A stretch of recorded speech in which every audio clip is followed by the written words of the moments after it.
Hey everybody, it's Keisha Lance Bottoms, and I am here with the extraordinary Pinky Cole. Yay. My sword, my friend, Yes. the legend, the all the things. I'm here with the legend. You were the legend. And I'm so honored. You are in my kitchen. Yes. And you know, there's a lot of talk about mac and cheese. Everybody just loves my mac and cheese. Yes. So you are a professional. So we're going to talk about your mac and cheese. And I'm going to do the mac and cheese that my kids found for me on TikTok. My mac and cheese was fine. I never knew people were that serious about mac and cheese. But you're going to do a vegan mac and cheese. I am going to do a vegan mac and cheese. And you know, I got to say, you got some tough critics on your side. So I don't know. I don't know if I'm going to pass the test, but I'm going to make it to the best of my ability. So do you cook at home every day? Well, you know, I'm the side queen, okay? Like, I make all of the sides. So, you know, Derek loves to cook. You know, owning Big Days Cheesesteaks, you know, he loves cooking food. So he's making all of the meats. He's making the lamb and the steak. And, you know, I don't eat that. So I'm like, if people are going to come to our house, I'm going to make all of the sides, but I'm going to make them vegan, right? So I make all the rice, he makes the greens. I make greens sometimes. I make like baked beans, and people love when they come to eat because they know that if I'm vegan, I know that if I eat the sides, they're going to be vegan. So, Are the kids vegan? it depends on the day of the week. They are selectively vegan. Okay, so honestly, my son and my other son, they eat whatever. If you put a giraffe in front of their face, they gonna eat that too. But my daughter, she is a burger nugget kind of girl, but she's vegan, so she wants the vegan protein. And like now, I'm trying to give her fish because I know that she needs to have some variety in her diet. And she's like, I don't want that, mommy. And I'm like, damn. I'm like, here I am, the vegan, trying to make my child eat fish, and she doesn't want it. So it's just like I'm giving her. She sees me eat and the foods that I eat, so I'm letting her explore and do what it is that she wants to do with her food. And then This is your 4-year-old. My 4-year-old, very picky. And how long have you been vegan? I haven't eaten meat since 2007. And what made you go vegan? Food poisoning. Yes, I got okay, so backstory. So I went to Clark Atlanta University, and I went to a restaurant, and I had a chicken. It was like a chicken sandwich. And I ate it, and it was so good because I didn't grow up eating like that, right? So my mom is Rastafarian, so I grew up eating really clean for the most part. So when I went to Atlanta, I started eating meat, and I'm like, oh, okay, I could do this.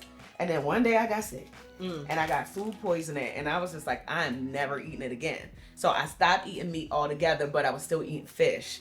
And then in 2013, I had a restaurant called Pinky's Jamaican and American Restaurant, and I was selling jerk chicken and oxtail and ackee and sawfish, and I was vegan. I wasn't even eating it. And that's why God ain't make it work, okay? Because I was not in alignment. But the reality of it is this has been like a lifelong thing for me, like raising my consciousness, and I just don't miss it. Like I don't. And at all. And I can't believe that I married a meat eater. Because I said I would never do it. And now we're in love and got all of these kids and got this family. But I just like not eating the flesh of animals. Does that come from your mom's background as a Rastafarian? Yeah, it comes from her background, and then like since I've been vegan so long, and for some reason Instagram just always want to show me animal slaughtering. I'm like, why do I need to see this?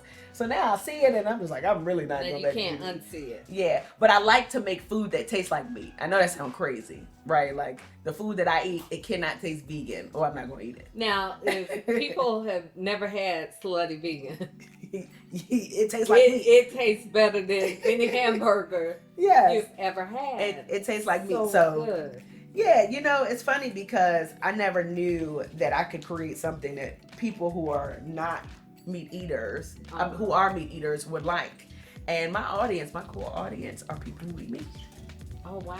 Yeah. I remember I told you the first time and we're boiling some water for some noodles over here. The first time I had Slutty Vegan, I was up at a radio station, and somebody came up to me. They were like, taste this, and we want to record you tasting this. Like, oh, wait, was that me? I think that probably was me. They handed me a burger, and we got you on camera. I was like, why? That was a great reaction, too. So I ended up pledging spring of my junior year. So by that time, I was ready to, it was time to graduate. I pledged spring of my junior year too. Get out of here! Yes. And that's not very common. It's not. No. Yeah, I pledged my junior year too. Because I was Miss Junior, and then I became Miss Clark Atlanta University, and you were all the things. I did all of the things. And who would have thought that life would end up like this? You ever look back at your life and be like, who would have thought? Did you ever think that you would be the mayor of Atlanta? No, I didn't. I never even dreamt it. And I remember when I met Derek, he told me he wanted to be the mayor one day. And that really tripped me out. So I'm like, people think about being the mayor? Like, that never occurred to me that somebody I knew would think about being the mayor one day. And then when we graduated, we met in law school. So when we graduated from law school, he's like, yeah, no, I'm good on this law money. We laugh all the time. It's like, yeah, that worked out. Yeah, you see how God works? Everything happened for a reason. So what are you doing over there?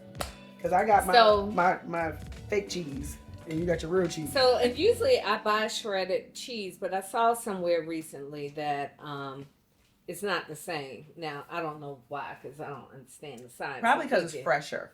So my grandmother used to make the absolute best mac and cheese, and after she passed, I just didn't have a desire to eat it. So I did you take the recipe? I didn't. And that's crazy, Pinky. My grandmother was a really big cook, and she would try and teach me things. And I thought, just being stupid, if I got her recipes, that would mean she wouldn't be here to give them to me.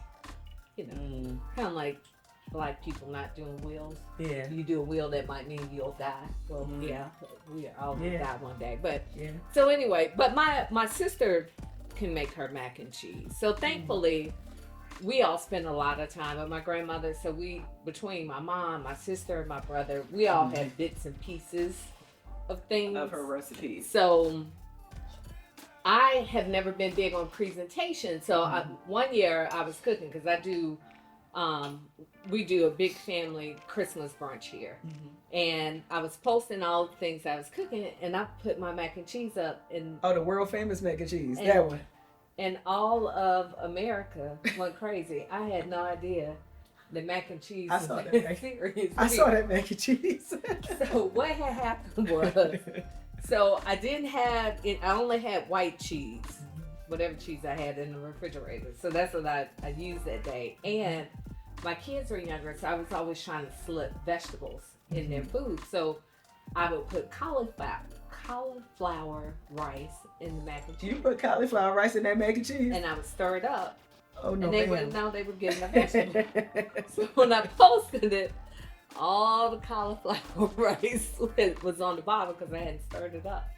But I knew it was good because my oldest son had a bunch of friends over, and they were like football players, you know, big, at that time, big teenagers, and I made 2 pans of it, and they ate a whole pan. But the internet ripped you to shreds. But the internet talked about it. So since then, and now mind you, my kids never had a problem with my mac and cheese before then, but since then, they now want to always give me mac and cheese recipes. So they sent me something off of TikTok. Now I want to taste the mac and cheese with the cauliflower. I know, when your kids, I'm sure, eat vegetables, but if you slip it in there, there were just a lot of things. Like I would puree carrots and slip it in spaghetti. Just so that they could eat it. Just so they would get vegetables. And when they're younger, they don't really pay attention to it. Oh, Lord. Like, but wait, so how did you feel about that? Because, I mean, that did go viral. I saw it. Everybody saw it. My family laughs so hard about it. And with my family, it's like, it's nothing the world can say to me that my family, like, you know, we are brutally honest. And it gave us such a laugh that day. I remember we were downstairs, we had finished eating, we were like watching a movie or something. And my brother was on the side. He's like, wait. He's like, it's a lot of stuff. It's a lot of talk about your mac and cheese. Okay. And then my mom and sister laughed so hard, and I was so glad I captured it. Like my mother just had tears running down her face. She said, I saw that mac and cheese. I'm like, mac and hilarious. cheese. So anyway, it didn't bother me at all because I knew it tasted good. But listen, you see how mac and cheese will bring you places? Okay. I really didn't know people that were that serious. And about now mac every and cheese. year they think about your mac and cheese. They think about my mac and cheese. So anyway, so this recipe I've been doing more. So I shredded some Gouda. I shredded some cheddar cheese. I'm gonna do some cream cheese. I put some Parmesan cheese in here. So wait, what's the cream cheese thing? Because I see the cream cheese. I ain't never seen nobody put cream cheese. I know, it makes it creamier. Oh. It's just something my kids gave me. Okay, maybe I should get some vegan cream cheese. I never thought about that. Just it makes it creamier. I put mayonnaise in my Alfredo, vegan mayonnaise. Ah, you ever did that? That makes it creamier, yeah. huh? I never thought about that. Same thing, yeah. My daughter has me make. And next time you need to bring the cauliflower, okay? Because that's what the people want to see. I meant to get some. Yes. Yeah, you put the cauliflower in your bag and you just put it in there, and it just blends in. So. Well, the macaroni brought us here, but you can't tell anybody that you put the cauliflower in there. Okay, I won't. I'm going to do that with my kids. You're sneaking the vegetable in. I'm going to do that with my. You know what you should do? So random. But what if you do that same macaroni and package it up for retail, right? And put it in the frozen aisle, and it's the world famous Keisha Lance Bottoms mac and cheese, but for kids. I love that. And I love how you just come up with ideas all the time. Listen, because you have something that everybody's talking about, you might as well maximize off of it. So when my mac and cheese went famous, even Stouffer's was in my comments telling me they would send me mac and cheese. Okay, Stouffer's, call her. Okay, please. With that. So we can get some coin, okay? Let me be the creative director for that, okay? But okay, so let me tell you what I'm doing over here. So I'm doing the vegan version of that. And this is the same thing that you have, but vegan literally. So I have the vegan Gouda, I have the vegan cheddar. The vegan cheddar and the vegan sharp is the same thing, okay? So still in the bowl.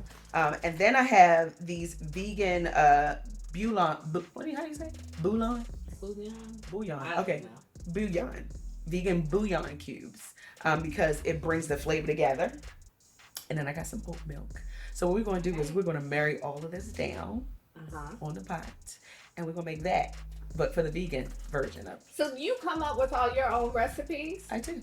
Slutty Vegan, all of mine. All the recipes are mine. You know what it is? I like to eat more than I like to cook. You know what I'm saying? So if I'm making food, it has to taste good. It's not even about cooking it. It's about eating it. I'm thinking about the end product, the end result. So vegan cheese doesn't have milk, doesn't have dairy. No milk, no dairy. Well, how do you get cheese with no dairy? So there's different ingredients. So they're all different. So this one has tapioca starch, cornstarch, some have pea protein, and then they do a lot of mixing, a lot of engineering. Can I taste the piece of Of course cheese? you can. Go ahead. And tell the truth. It's good. Tastes just like cheese. You've never had vegan cheese before? Well, eat my burger. Yes. Yeah. So the good thing, let me tell you what I love about. Just like cheese. I can't taste that one though. Tastes the same, right? Thank you. So one thing I love about vegan food is that there is so much innovation when it comes to veganism that they're making food that tastes even better than the quote unquote real thing. So people who want to try vegan for the first time, it's actually pretty easy to do because oftentimes you won't even know. I'll go to a restaurant and I'm eating something vegan and I'm like, I need to talk to the chef. I gotta make sure to make sure. Exactly. So now I get to make stuff like this, especially for people who are just lactose intolerant. Because after you eat all that macaroni and cheese, it's gonna be a long night depending on who you are. And I can create the alternative for people who want to still eat it and enjoy it and still make it taste good. So your business journey has been quite the journey. Yes, it has. So give us the Cliff Notes version of your business journey. You want the Netflix documentary or you want the TV documentary? Which one you want? Okay. Business has definitely been a roller coaster ride. I like to say that I am the example of what success in entrepreneurship in Atlanta looks like, Georgia. And how is it different from any place else in Georgia or across the country? When I started my company, there is a level of excellence that takes place in Atlanta. It's Black excellence, and it's so much progression that happens here that you are rewarded for your good work, right? If you at least try, you get rewarded for your good work, at least from what I've experienced through my time. So I'm a transplant here. I'm from Baltimore, right? So coming here, going to college, graduating, leaving, and coming back and creating something that the people of Atlanta can consume and that they actually really love. I don't think that people ever supported me just because I was selling burgers, pies, and fries. They saw this progressive Black woman doing something that is bringing people together and showing community through and through. And as a result of that, people wanted to stand behind that and they wanted to support that. And I utilized my platform and my resource to be a voice for the people. And when I say people, entrepreneurs. So even with your marketing campaign, getting people to taste your burger, that was all your brainchild? Everything. You know, I used to be a producer for the Maury Show, okay? So I done been around the block. I love all of your lives. I told you I'm a cat. I had 9 lives. So working at the Maury Show and working for Yana Fix My Life and a whole bunch of other TV shows, what I learned is what makes people pay attention, right? So like, we are aesthetic people, just naturally. We eat with our eyes. We do everything with our eyes. You ever go to a restaurant and hit the bathroom first and you're like, oh, no, I'm not doing that. That's because our eyes train us to see aesthetically first, right? So if I can put you on camera and have you eating the food, knowing that we live in trend culture, right? And I can use trend culture for good. I can say people who love Mayor Keisha Lance Bottoms, they're going to eat the burger because they trust her. And because they trust you, they're going to do what you do because they know that you wouldn't put them in a bad position. So it's the psychology of the mind that I really tapped into by way of Slutty Vegan. So on the surface, you see burgers, pies, and fries, but really I was engineering a way to help people to reimagine food in a way that they've never seen it. And when I tell you, I don't believe that Slutty Vegan would have been as successful if I did it anywhere else first. It needed to be here. It was such an organic marketing campaign. And this is 2018, even before influencers were as popular as they are now. People were the influencers. Yeah. The patrons were the influencers. And it was word of mouth. Word of mouth. And I didn't start paying for marketing until probably about 2023. Oh, wow.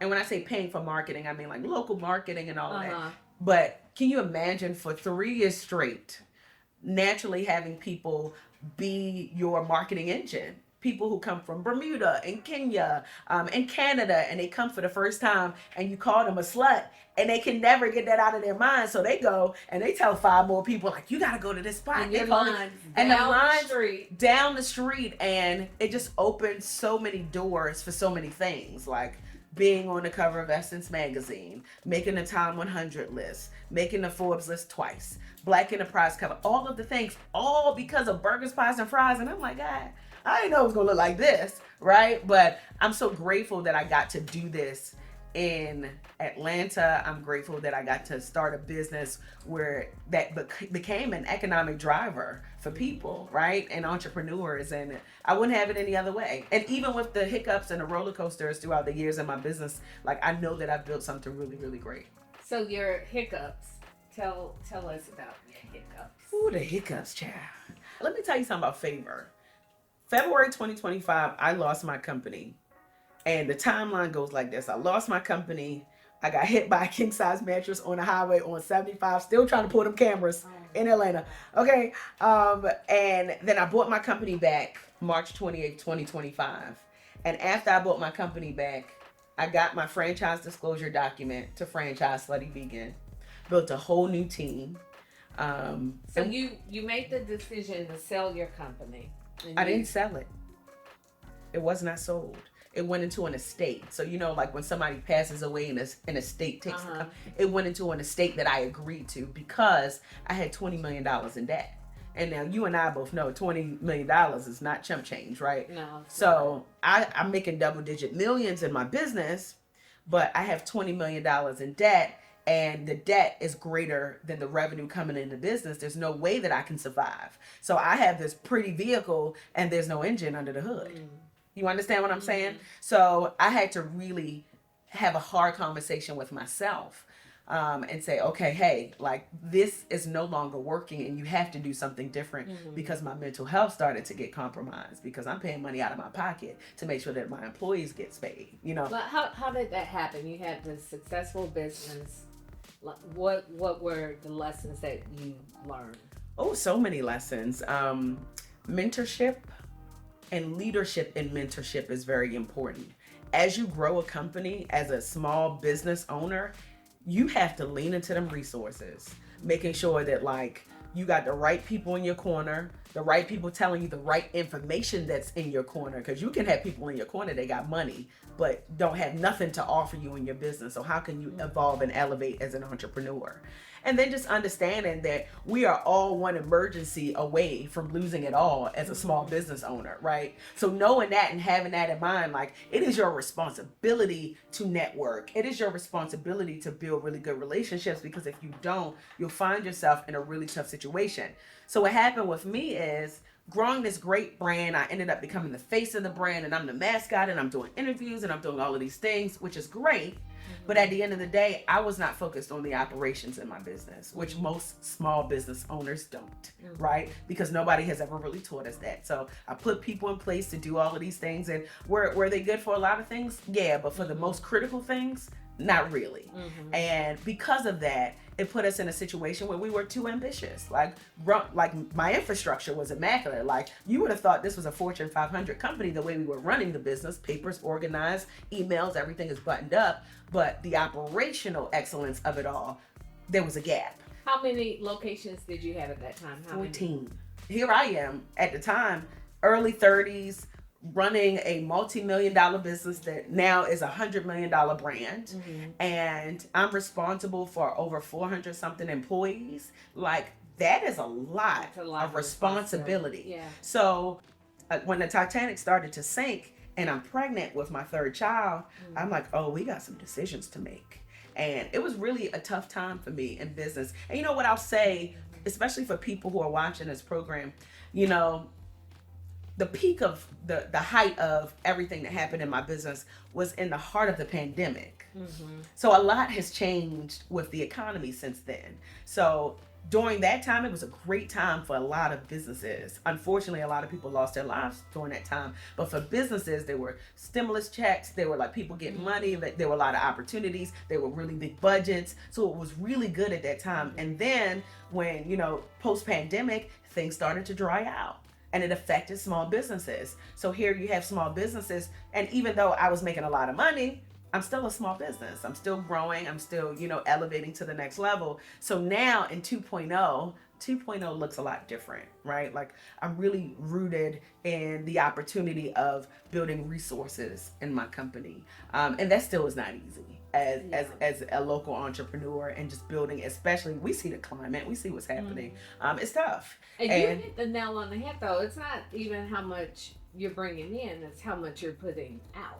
Taxes, insurance, workers comp, all of that, like it really adds up. Like light bills, leases, right, all the things, everything. So you know, on one hand, like the American dream is to have financial freedom and, you know, have the autonomy to do what it is that you want to do. But how can we possibly have financial freedom when there's a laundry list of things that we have to take care of, and by the time we take care of those things, there's nothing left for our family. So it's so difficult to build generational wealth.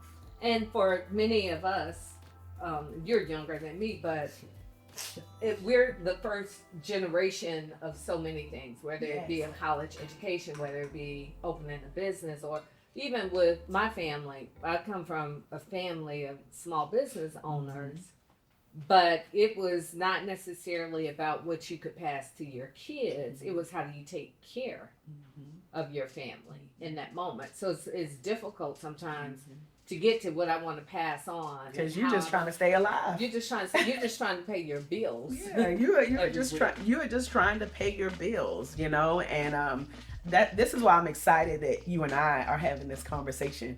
I know this is a little off script, but I think that this is good, because what I wanted to ask you is, you know, we all know that you are running for governor, which we are all excited about. I'm really excited about that. If you need me to be a campaign manager, just call me and say the word. Okay, you know, I'm on the front lines with Keisha. Okay, what is we doing? But my question to you is, what do you think you're going to take from being mayor of Atlanta to being the governor? Yeah. And how can it help entrepreneurs like us as we navigate through the perils of just trying to stay alive and survive.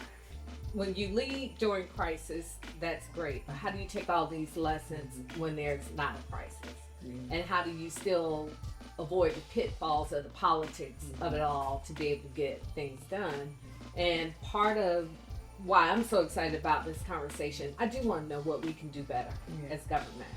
How do we stand in the gap for small business owners when it's not in the middle of a pandemic and the whole world is not disrupted? How can we better partner to help businesses grow and scale and have access to capital? Because what I'm hearing a lot, especially from small minority-owned businesses, is that yes, there are programs out there that are available, but by the time you apply and do all of that stuff, you're the dead. applications, the applications close. Nobody's taught you how to do accounting, and it's not that anybody is responsible to help you build infrastructure, but if you want communities to succeed, you got to help people. That means that you're stepping in as government to run their business. But you're saying, if you want to run a business, you want to employ people in our community, how do we help you help our communities?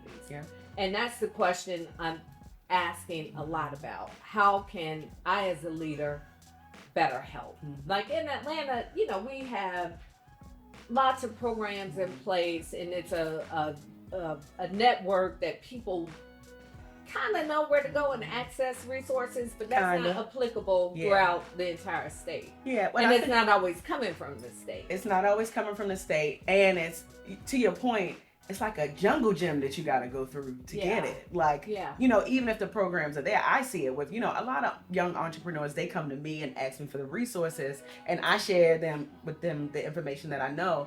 But when you get to the application, by the time an entrepreneur goes to seek help, we are at the last of the last. Like, we only probably got like 2 days left. And you're asking for financial statements and all these things that small businesses don't always have their house in order. Just readily available. So what I think is, having programs for entrepreneurs that will teach them and educate them on the things that we don't know.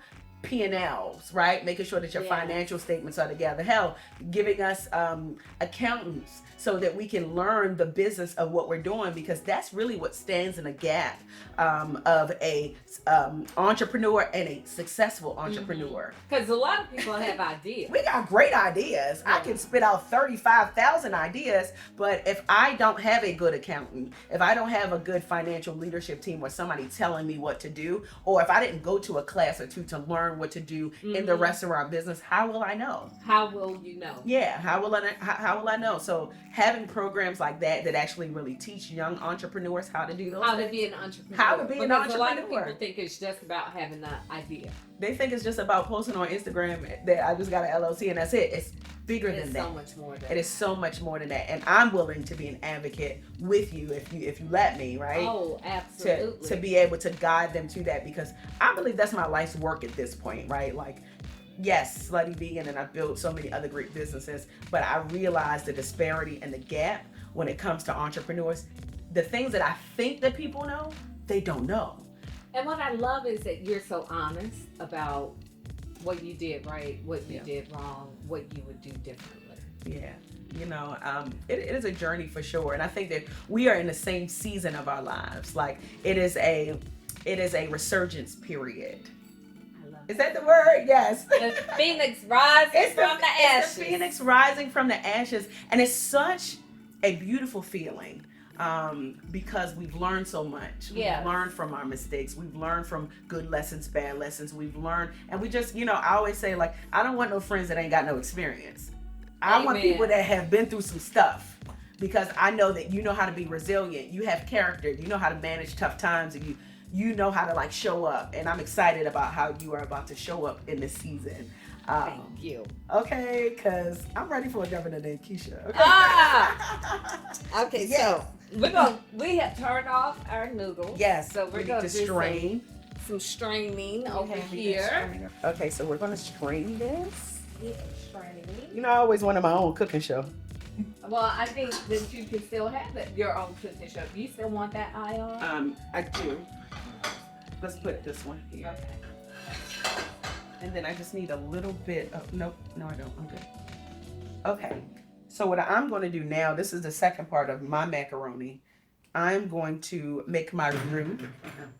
Oh, roux for a macaroni. You got to make the roux, okay? You got to melt this stuff down because, you know, vegan cheese ain't really going to melt unless you put some heat on it. So I'm going to put my butter in the pat. Like so. I'm going to put 2 on. My little butter don't hurt nobody. It's the holidays.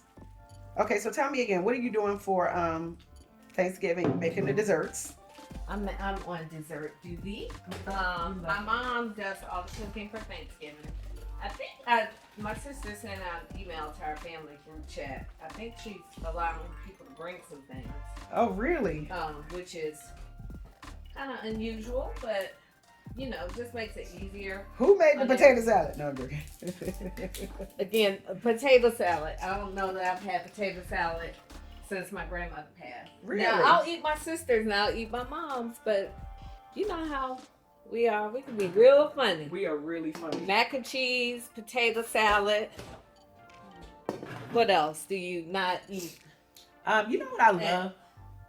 Thanksgiving, I'm a cranberry girl. Give me all the cranberry. I love cranberry. Do you do canned cranberry or? I'll do canned cranberry. It all tastes the same. I love cranberry sauce. Yeah, I do love cranberry sauce.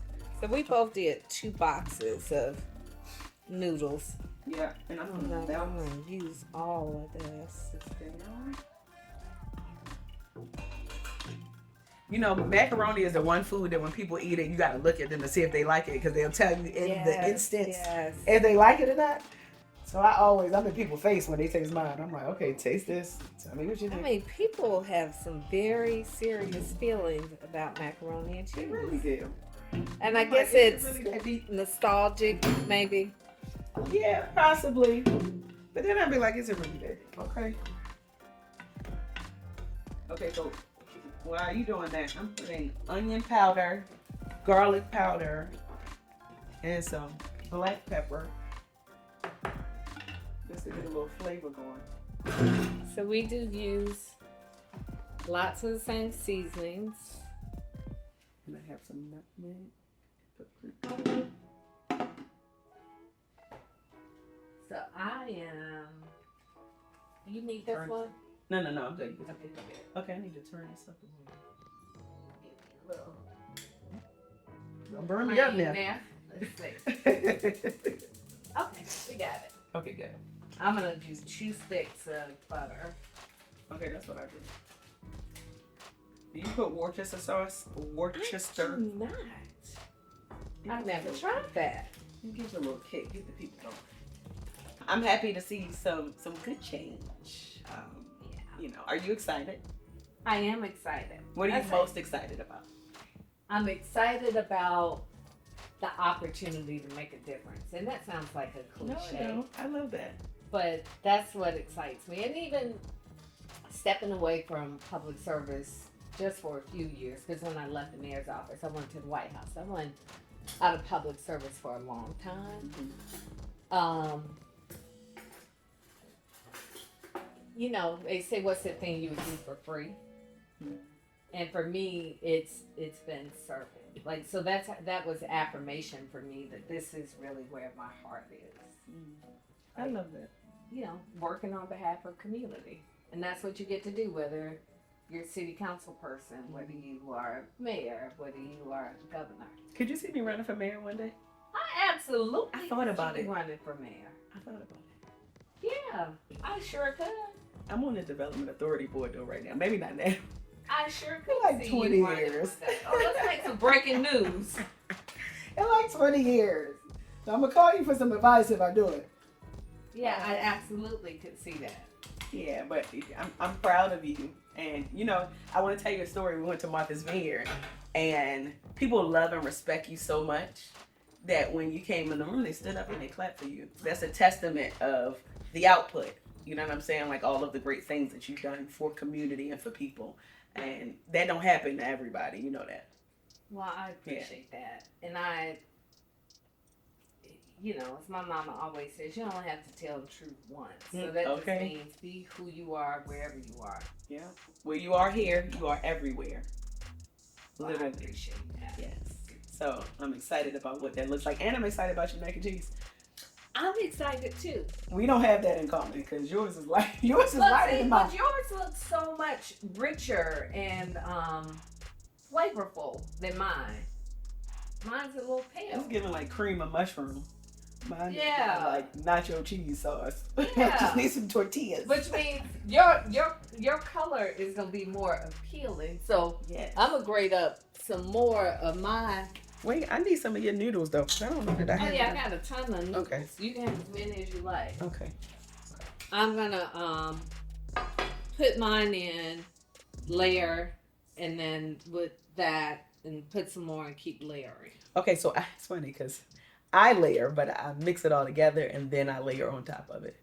Oh, maybe I should try that. Yeah, don't try nothing new today. That ain't good. Okay. Well, yeah, so you can have some of these because I got plenty. Okay. So we just put some garlic powder, onion powder, paprika. I added some more salt because I don't think I did a good job of salting my noodles, and some pepper. Now, when did you put that mustard in there? In the beginning. Because the mustard adds a little kick. My husband and I decided to sponsor a food giveaway.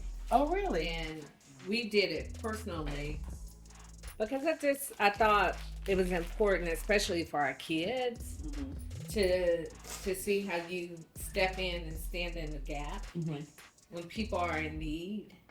And the need is so plentiful. What struck me yesterday, we had employees from TSA who were there volunteering their time. Really? They were saying that many of them still have not been paid from the shutdown.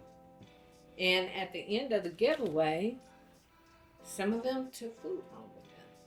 Oh, wow. Which has been incredible. So from your vantage point as a small business owner, obviously you have employees who I'm sure run the gamut in terms of how much money they're making from salary to hourly employees. What are you seeing right now in terms of need in the community? Well, it's interesting. I travel probably like 2 to 3 times a week.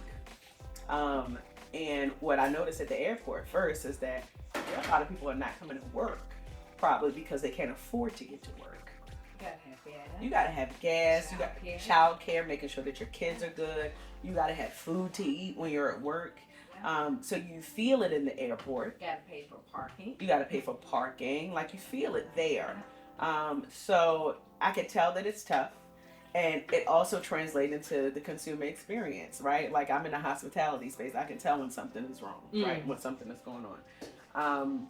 But what I also realized with entrepreneurs, even for us, it's tough, right? Like, my employees, it's tough for them to get to work. It's not enough. We pay a sustainable living, but it's still not enough because inflation is high, food costs are high, price of living is high, daycare is high, all of those things. So I said it earlier, but it's true. Like, we're all one emergency away from losing it all. And when we think about families during the holiday season, while some families in the world are excited about putting a tree up, there's a lot of families in Georgia, they just want relief. That's the gift that they want. They want the gift of relief. Hell, I want relief, and it doesn't matter what level you are, whatever socioeconomic background you come from, we're all feeling it, from the highest to the lowest. And I think relief is what people really want this season. People want relief from stress, relief from worry. They want to know that their lights are going to be on by the holidays. You know what I'm saying? They want to know that they can be able to provide even the smallest gifts to their children and just make sure that their children can wake up and be happy with a hot meal. Amen. Those are the little things. We take the little things for granted, but now it's like the little things are what we want. And when we did the giveaway of organization, we partnered with think it's First African Community CDC. They do them multiple times a week, and they said people start lining up at 3 o'clock in the morning. Really?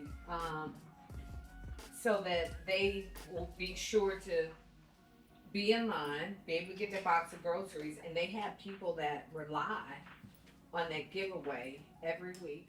They come weekly, and we saw people in all sorts of cars.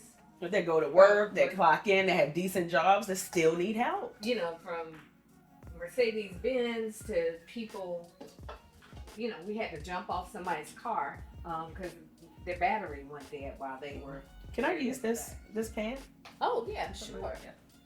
Thank you. But yeah, we all need help. We and all I got more need noodles. help. I took out the ones that I touched with my cheese spoon. So. Well, thank you for thinking about me. I appreciate it. I was cross contaminated. Now, okay, that looks so much creamier, Yes, juicier than mine. but what I'm going to do is I'm going to still layer it with cheese. And I didn't keep layering like I was supposed to, but okay. Oh wow! Yeah, so I'm going to layer this. See, And typically when I'm home, I'll use like some breadcrumbs. Give it a little crunchy crunch. So I think I probably added too many noodles, but No, yours.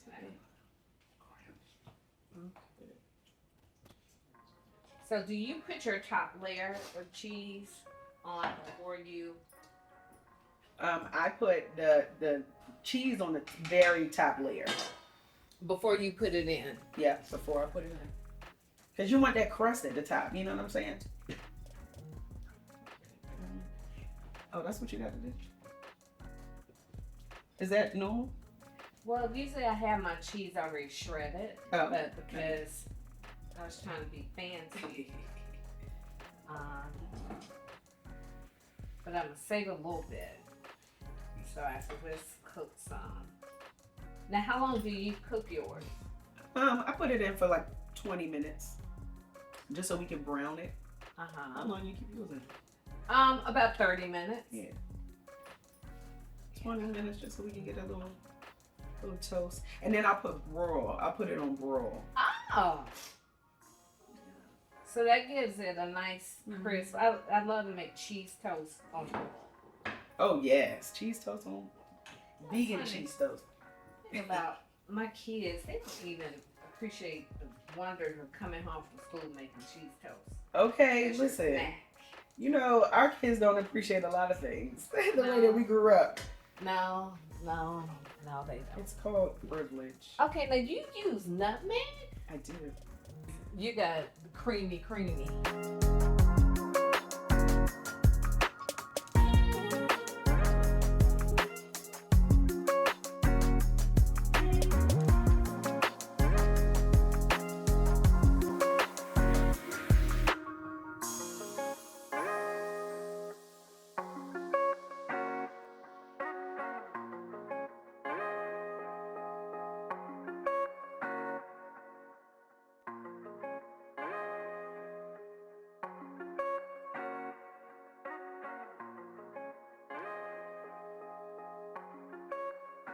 Yes. I'm glad you invited me over. This is so good. Yes. And I wish I could taste your mac and cheese. I wish you could too, but I'm gonna taste yours. Yes. Happy holidays!